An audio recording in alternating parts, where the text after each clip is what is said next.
is such a joy today, and the whole atmosphere seems to be bubbling with it. As if the angels are singing. And the speciality of Hanumana was that he was an angel. Angels are born like angels. They are angels. And they are not human beings. They are born with the angelic qualities. But now you all have become angels from the human beings. It's a very great achievement of sahajyogi.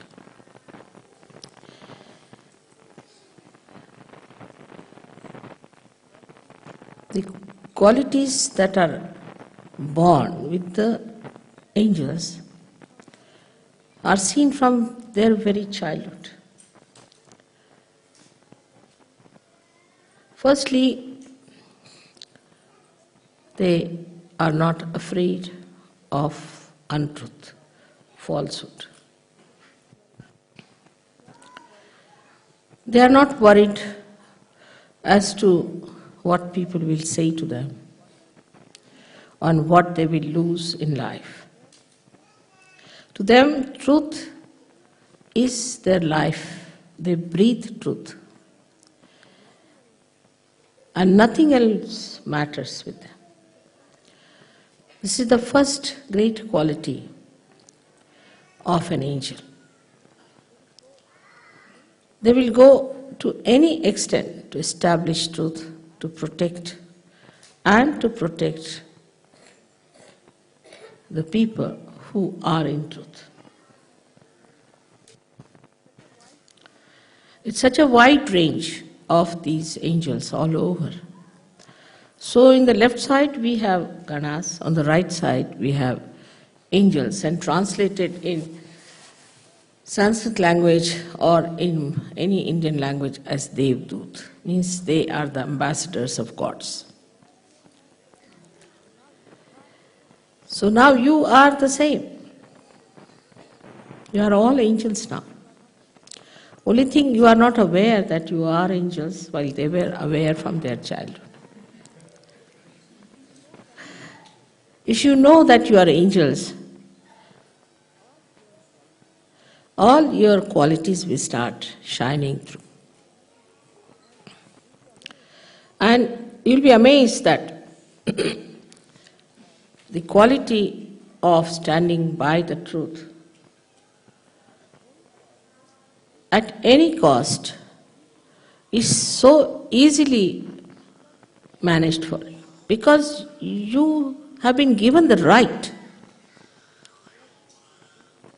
You have been given the special blessings, the special protection from the divine, that if you stand for the right, and if you stand for the righteous, and if you stand for the truth, all kinds of help to protect you will be given.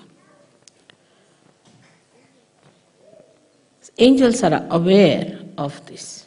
They are sure of it. They are certain. There's a certainty about it. But you are not. Still, sometimes think maybe, may not be. Same style. Goes on. But believe me, you are angels. You have all the powers, and what rights you have. Human beings cannot get over you. That's the speciality of angels, not of saints. Saint could be maneuvered. They could be tortured. They could be troubled. Incarnations may do the same. Incarnations accept it.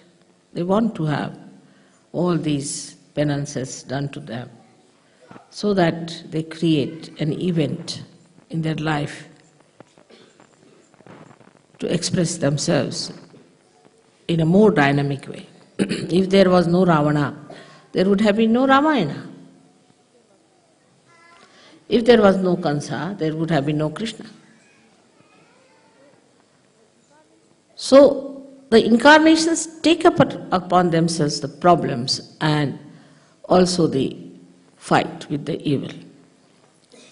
So it looks sometimes that we feel that they suffer, but they don't.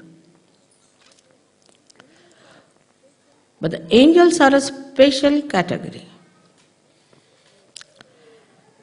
They don't take up any problems upon themselves, they just solve them.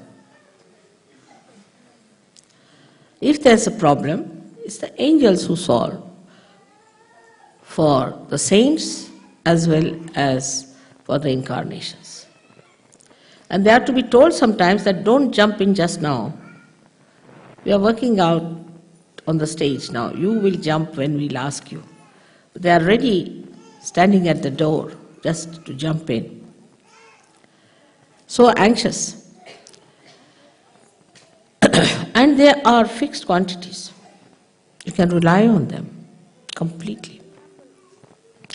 For example, Shree Hanumana, as you know him as an angel, has great capacities, great powers, and it is his right to use them. And he is very aware of it. He does everything very amusingly, uses his powers very amusingly. Like he burnt the whole of Lanka, and he was laughing at it. Then he extended his tail and put it round the necks of many Rakshasas, and he was just playing with them and then flew in the air and they all were dangling in the air. So it's a playfulness of the angels also. Because they're so confident. They're absolutely aware, absolutely identified with their personality, with their powers, with themselves. Here the sahajyogis sometimes don't understand that I have made you into angels. I have not made you into saints, but angels. And you are always protected. I can only make angels, I can't make saints. Saints are made by their own effort. The effortlessness doing is like Ganesha, like Kartikeya, like Hanumana. The same way you are all made with the same style. So try to understand that what I say about you is the truth.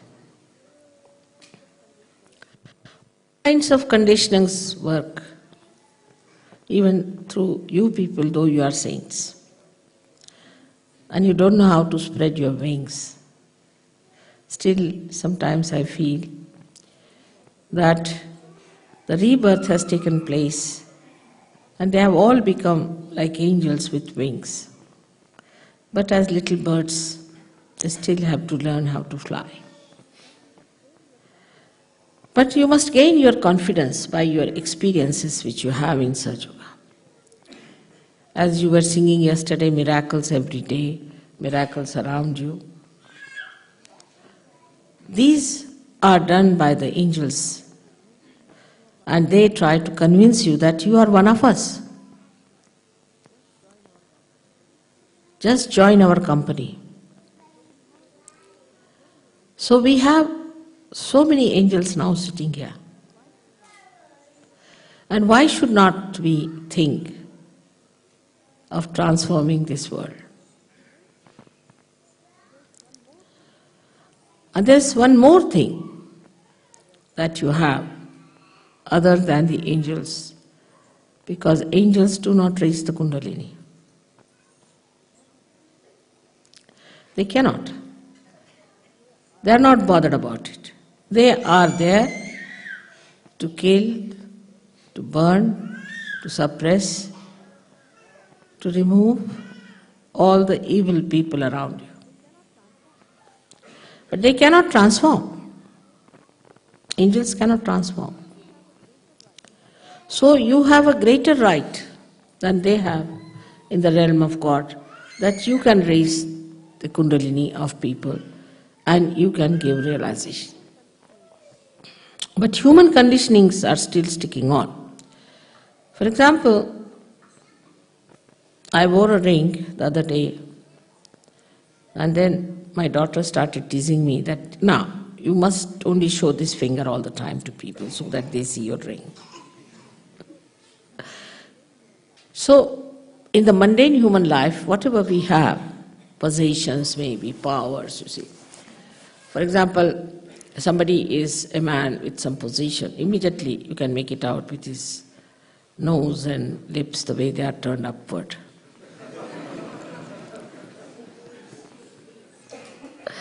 But the powers that you have in your possession, you are afraid to manifest them and to talk about it, to use them. Imagine with so many angels, the whole of England should get realization in no time. But we are still trying to learn what we are. Hanuman had no problem, because from his childhood he knew that he was an angel and he has to do the job of an angel. But because we were born as human beings and now we have become angels, we find it difficult to be dynamic like other angels that they were. Even your thought, collective thought, even your individual thought is powerful. And your attention is powerful. Because of this fear, or maybe the conditionings as you can call it, or maybe the ego part which is still sticking on to you,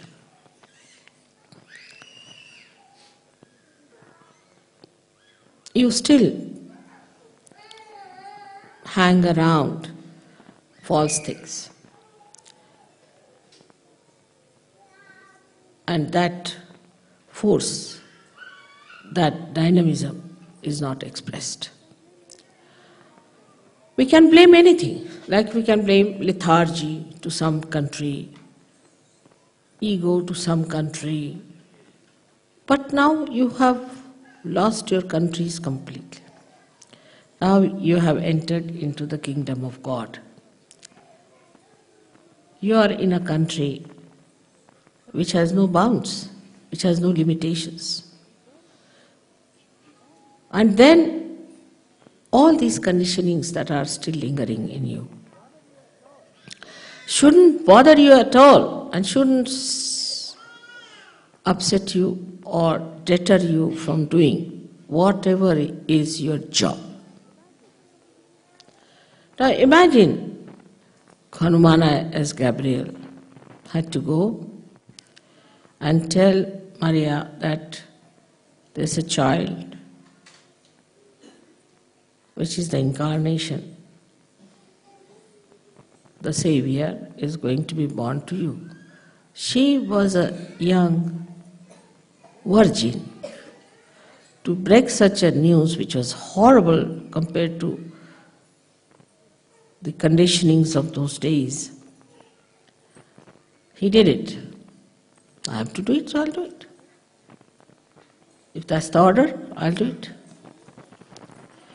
Because he knew that the carrying out of the order is his nature, is built within him. And he's not going to doubt it. He's not going to wait, but just told and he does it. So a great understanding has to be within us, that we are growing within ourselves. But if we do not manifest, if we do not show our qualities, and if we do not express it in our life, in our doing, in our object, in the meaning of our life, then Sahajyoga is not going to spread, nor is it going to help you much.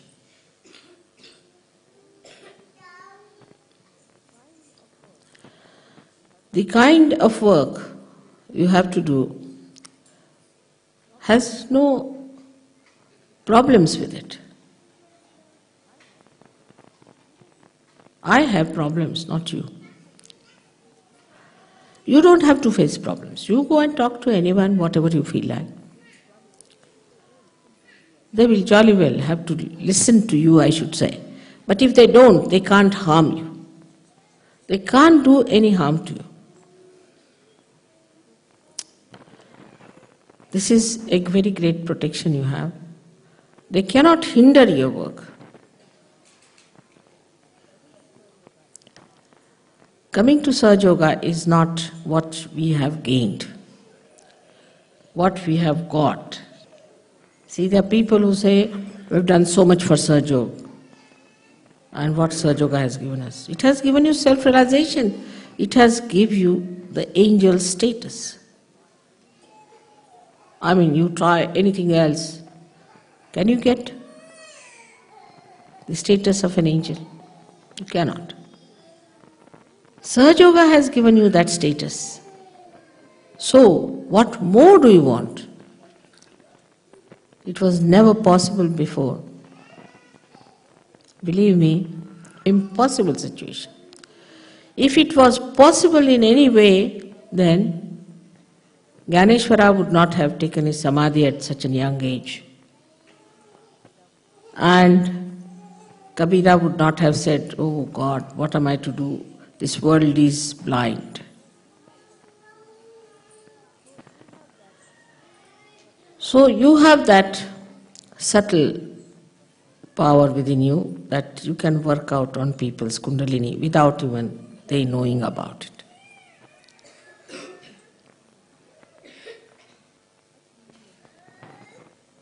But in meditation, when you sit down, you must admit to yourself, I am an angel.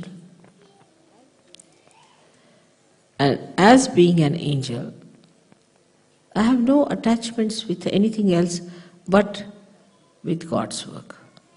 Attachments are so many still in Sahajyoga, I have seen it. People have like attachments to now, because they are married, so they are attached to wives. And so many have fallen out because of their wives' attachments. Then they have attachments to their children. And so many will fall out if they have attachments to their children. As I told you yesterday, that all the children of the world who are Sahajyogis are your children. You are the parents of all the children. It's not that if your child is sleeping, you cover that child. No, you cover all the children. You have to look after all the children which are lying down. Can you think of Hanumana if he was here and when the children were sleeping, it would just cover the body of one child? Because he is a universal being. So every child has to be loved the same way, cared for by you. Then there are other attachments like possessions, positions, jobs. I have none, so I don't know what other I have.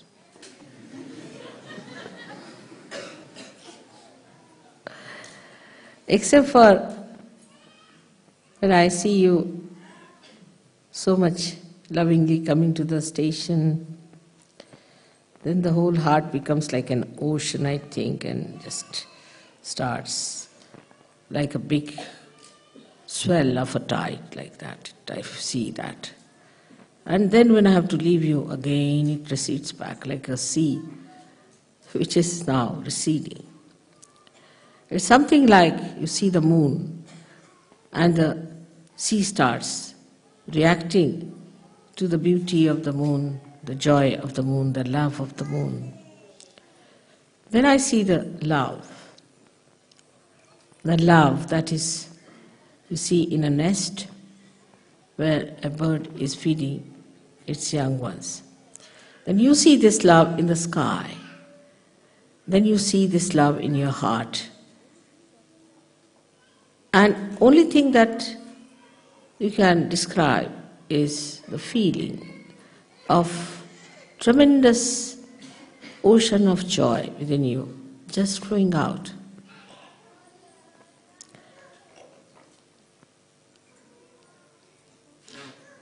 The attachments do not give you capacity to enjoy that ocean.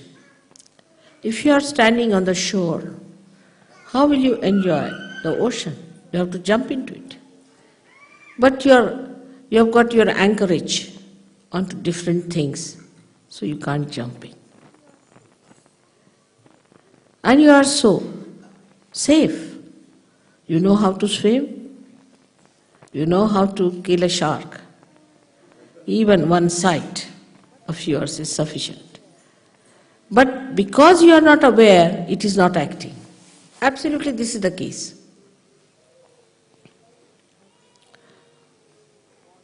I have seen people who get small positions in life and they start boasting about it. I met this and this man, I met that and that man, and this happened and that happened. So you feel like laughing at the person, But you have met Sahajyoga, by which you have grown, you have been nourished, you have become so great. With all this, we have to follow the line of Hanuman. He thought the sun is very egoistical. Trying to burn people, sometimes it gives too much heat. And the sun worshippers also are egoistical. They have so much ego in them. Any word, if you say wrong in their language or in their custom, say you hold the fork in a wrong hand, finished. You are the worst person in the whole world, committed the greatest sin. All such small, stupid ideas come out of a very depraved ego. Ego is so depraved. When you start thinking no end of yourself, that I am everything, and I know everything, and this custom is the best, or that carpet is the best, I don't like. Well, who are you? Who asked you to like it or not to like it? I don't like this, I don't like that. On the other side, the egoist always becomes slaves also. I must say that after going through the countries which are following certain norms, which are dictations of the ego, like an artist now, for example. An artist produces something for his joy, but he must be criticized by everyone. The criticism should be, I don't like this, this color is no good, that is not. And you have professionals who do this. They don't know how to even draw one pencil line properly. Leave alone painting anything. But immediately they say, I think this is, you see, this. They have made books out of it. Theses and theories. Art has something to do with your heart and not with your brain. That's how you have killed so many artists. And everybody who is painting has to think what people will say about this. But as a result of that, something absolutely absurd grows without any subtle expression is today appreciated.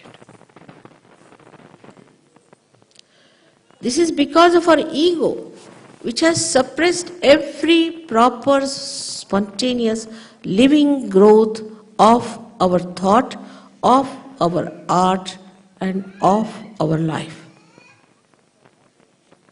I think it's worse than all the contamination we talk about or ecological problems. It's the human mind which has produced these suffocating areas where nobody can express anything.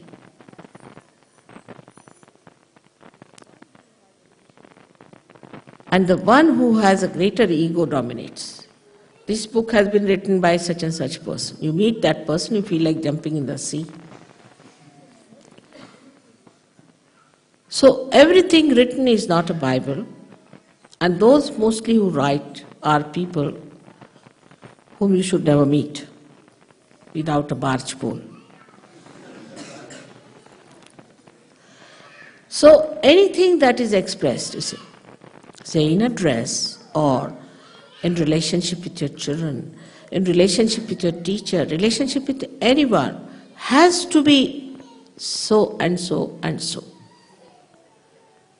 You must say thank you many a times. You must say sorry many a times. So we are so much curbed into artificial expressions that I think after some time there will be no art produced. There is no exuberance. They cannot, they are afraid. I don't know if you have noticed this or not. But those who go to see any museum or go to see any exhibition, anything, think all of them to be great, some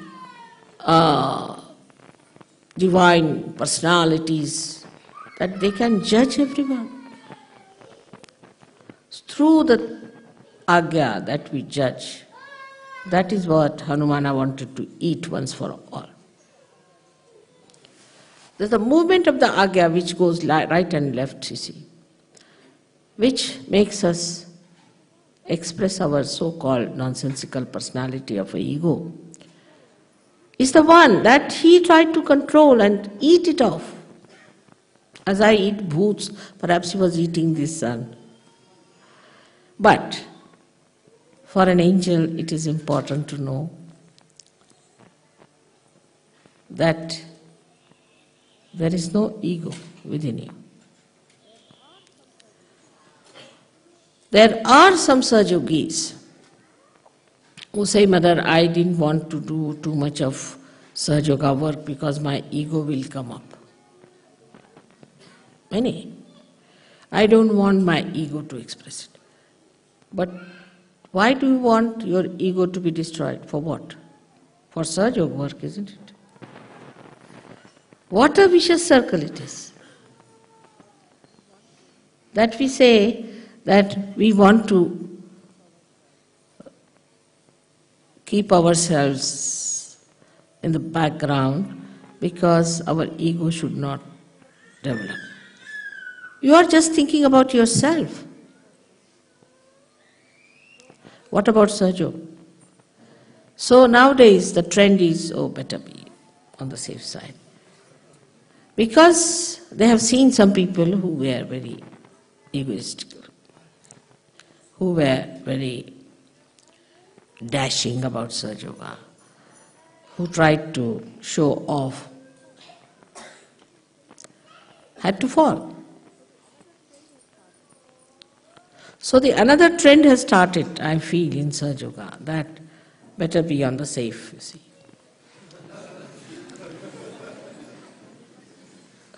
Between these two, sahaja will be lost.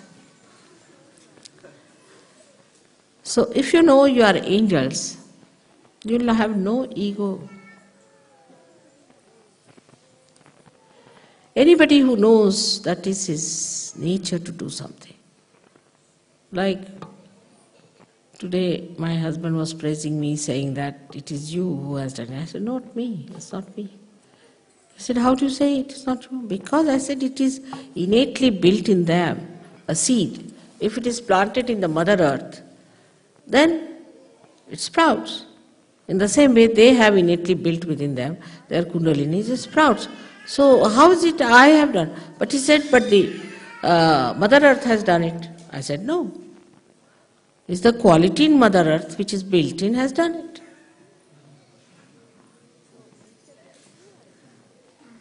So he said, then who has done all this?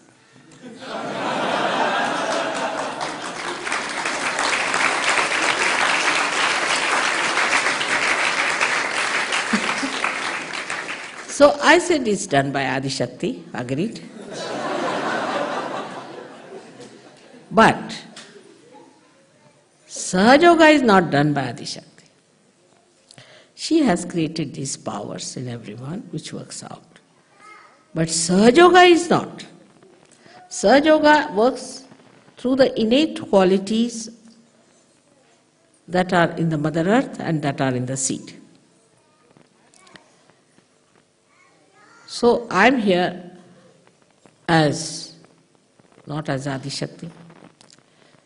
I'm here as their mother, as their Holy Mother. And as Holy Mother, I've guided them. You can say I'm like the Mother Earth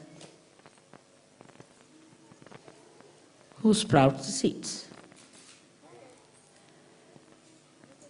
So then, another detachment can come into you, that these are your powers within you which have been just enlightened by your innate nature of Kundalini. And that you are empowered yourself.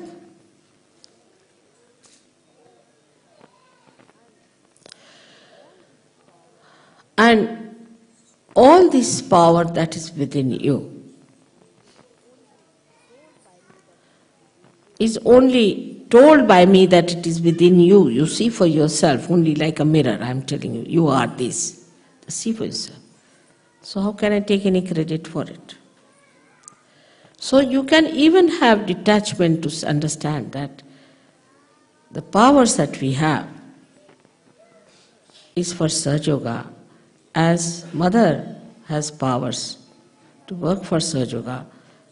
We too have powers to work for Sahajyoga, and as she works, we also have to work. But there is attachment like this. Mother is doing everything, what can we do? No, you have to do it. This is a very important detachment which I am trying to say. That you have to do this yourself. It's not that Mother will do. After all, Mother is doing everything. It's correct, that is correct in a way. But you are the instrument. Electricity is doing everything here, but this instrument has to work. So the source may be there, but the instrument is the one which delivers the goods. And like Hanumana, you are the instrument. And you have to work. You have to do the job. It's in a very dynamic we should achieve. Another great quality of Hanumana was that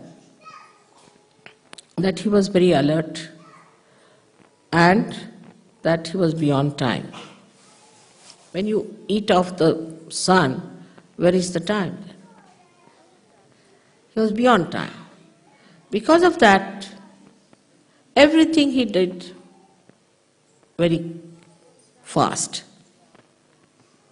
For example, now we are preparing, say, a book of Sahajyoga. For the last 16 years is going on. It's the working out, Mother working out. Then we are trying to, say, make some arrangements about having the recording of the sick people and being cured with Sahajyoga. That's happening. Very good, happening. Then we are going to go to Russia to spread Sahajyoga. Working.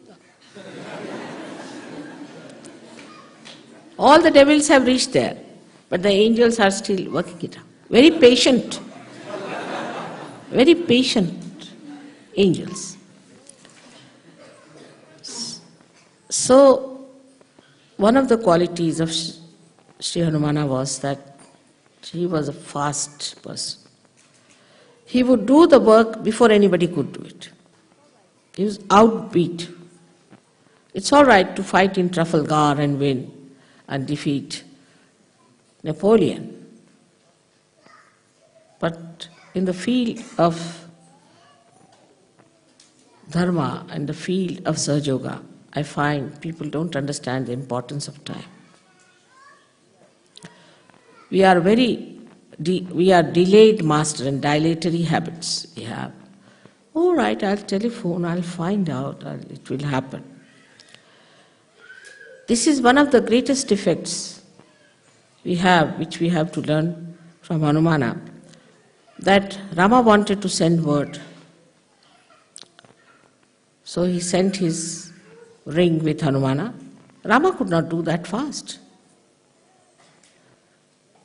So Hanumana went and did it. Then Rama wanted to have this Sanjeevani, this kind of a herb. So he sent him to get from particular mountain. He said, now why to waste time finding it out, better take the whole thing. So he carried the whole mountain there. Better do it quickly, immediately. This is the time to do it. But next year we'll see, mother, after Ganpati Pule we can consider. We'll have discussions and then we'll have arguments and this and that. This is one thing about his character one has to know. That today when we are worshipping Hanumana, we should have that quick-wittedness within us. This is to be done now. We cannot postpone it anymore. Already we are very much delayed. I saw the girls who were wearing frocks, small little things, have grown into big girls now, about to be married. So I think all my life I will be marrying only sahajyogis. To see the results, you have to become quick people. Not to linger and be satisfied with other things. But positive things, what are we doing? For example, it's nice, children have grown up, they had such a nice drama, play, all that I enjoyed very much. It was very good for everybody's enjoyment. But job is there, we have to do the job. So attention should be on the job. And that's what are we doing about it?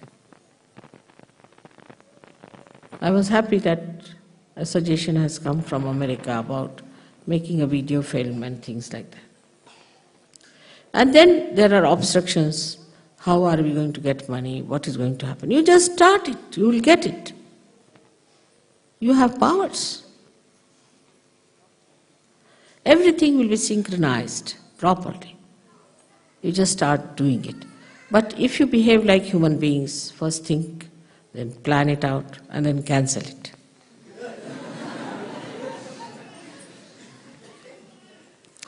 It's not going to work out.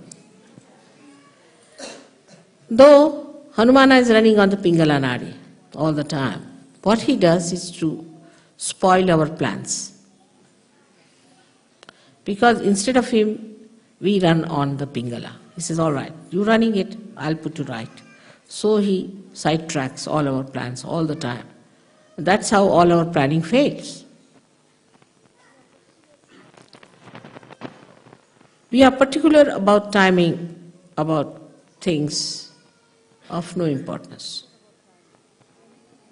But we are not particular about timings of our progress in Sahajyoga. We must have targets, we must have fixed times. All right, by this time we have to achieve. But do it little faster is better. All other things can be managed, but this is your job. Nobody is going to do it. Nobody is going to do it. It's your job. I mean, you are not going to run the train. You are not going to run aeroplanes. And you don't have to run any administration and the stupid politics. But you have to do sahajyoga. You have to spread it. You have to bring it to a level where people can see it. Now, 18 years have passed. This is the 19th year. So today's first day of Hanumana's puja. I must say, you have to venture. You have to venture without any fear, collectively and individually, forgetting as to what will happen. I mean, you won't go to jails. You will not be crucified. Be sure on that. I mean, if you lose your job, you can get another. And if you don't get a job, you can get a dole, all right.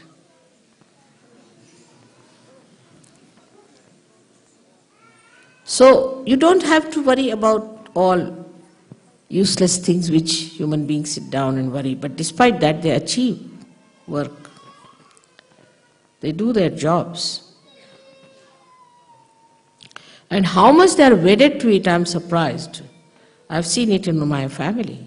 How much they are wedded. They have to do this work, they have to get up in the morning, do this, do that. But you are not aware that you are angels and this is your work. You have to do this and nothing else is important. I hope by today's puja, that enthusiasm, that venturesome nature will vibrate your pingala. And without feeling any ego about it, in the most humble manner, as Hanumana was, you will do the jobs. Hanuman, I imagine, he was given a beautiful necklace of gold with big, big balls for him to wear by Sita. And he opened all of them one by one. He said, there is no Rama in this, what will I do with this gold? So she said, where is Rama? He opened his heart and showed it. See, Rama is here. If Rama is there, you cannot have ego. So much of dynamism and so much of humility. What a combination it was. And that's what you have to just manifest. The more you'll work, the more you'll assert yourself, you will find that humility is the only thing that helps. Obedience is the only thing that helps to carry out your work, and you'll become humbler and humbler. But if you think, oh, I am doing this, then finished. But if you know that is done by the divine, the Param Chaitanya is doing everything, I am just an instrument. The humility will be there and you will be an effective instrument. I hope in this country today it was very necessary and it was so timely. It's all organized by angels that we should have this puja here. But it's good for all of you. You have to really go and see media people, go and see these ministers, go and see, you say, Prince of Wales, go and see another person, meet them, make committees, see what you can do. Put your mind to it, what are we to do? But here only, my mother is sick, my child is sick, my this thing is sick, my friend is sick, still going on with it. If you start doing God's work, your worries are taken over. You don't have to worry about anything. Just taken over. But it's not self-propagation, it's not. It's the propagation of the collective. I hope today you have understood the subtle side of your being, which is there, which is exhibiting, which I can see clearly, and that you will, all of you, will in your meditation, become aware of what you have within yourself. That's the greatest thing that will please the Divine, and Divine will look after you fully. With the same confidence as the angels, like Hanumana, you have to go further and work it out. May God bless you.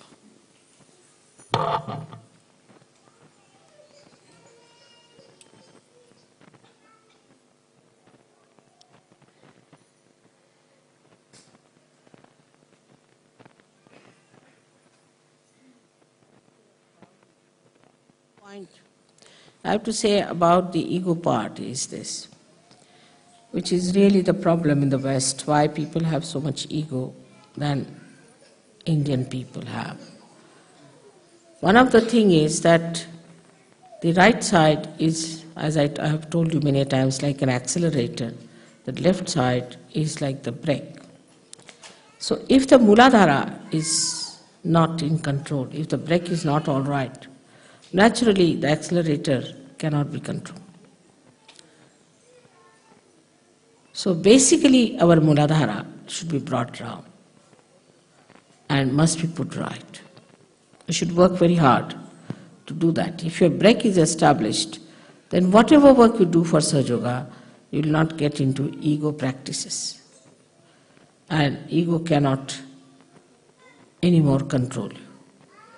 So that is very important, especially in the West where it's being really dangerously destroyed, the idea of auspiciousness and of holiness.